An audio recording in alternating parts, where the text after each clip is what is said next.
口的无线吸尘器呢要4、5千，国产的几百块就可以买到，到底好不好用呢？这一期啊，我买来了4台100元无线吸尘器，做一个对比测评，看看谁的清洁力好，更适合咱们养宠家庭。预算不高又想入手一台好用的吸尘器的姐妹，一定要看好喽！我们先来测试一下最重要的吸力，我准备了4份混合垃圾，来一个地狱级的测试。第一款有望大橘，一推一拉就能一扫而净，没有粉尘飞散，没有颗粒弹开，相当的彻底。原地不动直接关机，也没有颗粒物倒漏。第二款米家2，跟大橘的体验差不多，也能轻松完成任务。第三款苏泊尔 C10P， 吸力较弱，需要多推拉几次才能打扫干净，稍微有一点点的飞溅。第四款康佳，只有一个普通的吸口，没有滚刷，会有一部分的残留，那清洁的也不是很彻底。通常情况下呢，吸力大，噪音也会大。那我们来试一试。有望大橘低、中、高档分别是75、81和91分贝。吸力大的同时呢，噪音控制的居然还不错。米家2也是3档，74、80、93分贝，噪音也不大。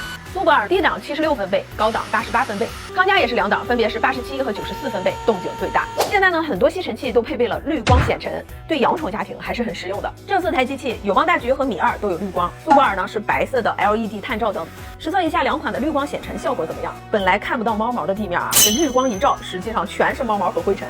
显尘效果很明显，特别适合我们养宠家庭来清理毛发。相比之下，有望大橘呢是居中的滤光，很符合我们的使用视角。米2是单侧滤光，在贴边的时候呢会有盲区，而且看起来稍微有一点点别扭，我总是要不自觉的侧着身子看。吸尘简单，这清理尘杯麻烦，搞不好比吸地还费事儿。传统的手动式倒灰，每次呢都需要手掏缠绕在滤网上的头发，扒拉吸附在滤网上的猫毛，清理倒灰后的尘土飞扬。有望大橘就省事儿多了，只要把机器放回基站，它就会自动清理尘杯、滤网。边吸边刮，连缠绕的毛发都被刮得干干净净。最后呢，集中到尘袋里，2个月更换一次就可以。这功能真的是太棒了，请所有吸尘器厂家学起来。在充电和收纳上呢，这4款的表现也不一样。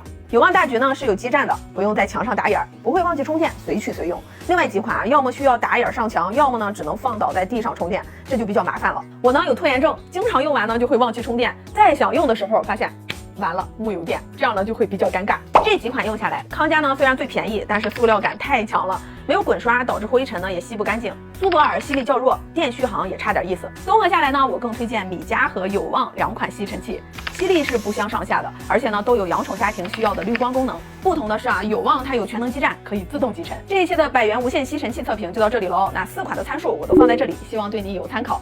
今天就是这些，拜。